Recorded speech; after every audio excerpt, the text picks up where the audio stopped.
John F. Kennedy spent most of the morning of February 20th, 1962, as the rest of America did, in front of a television.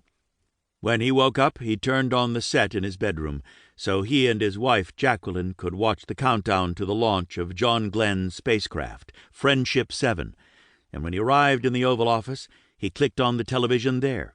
Another set was on in the family quarters, where Jackie remained, and another in the third-floor playroom, where 4-year-old Caroline and her friends were watching the broadcast. It was this way almost everywhere. 1 block north of the White House, a crowd gathered at a construction site to watch the workmen's TV. At a nearby hospital, patients strong enough to leave their beds made their way, on foot or by wheelchair, to watch the set in the lobby. At Grand Central Terminal in New York, where CBS had mounted a 12 by 16-foot screen in the mezzanine, nearly 10,000 commuters stood side by side, heads angled upward.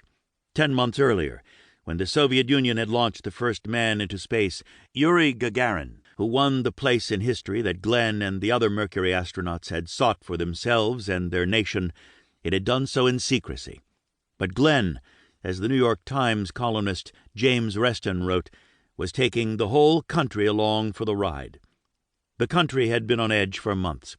Americans had watched with mounting dread as Glenn's flight was postponed due to heavy cloud cover, postponed due to high seas in the Atlantic, where his capsule was supposed to splash down, postponed due to what NASA, with studied imprecision, called technical difficulties.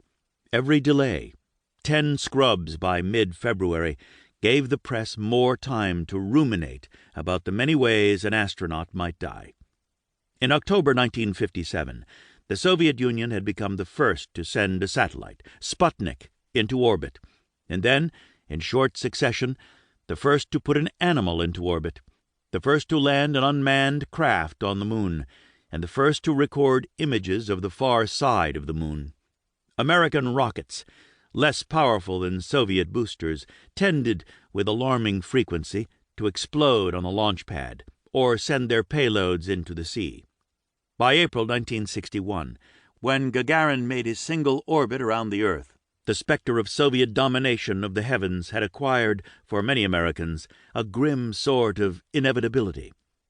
Alan Shepard's ballistic flight 3 weeks later, which made him the first American in space, did little to lift the pall of self-doubt.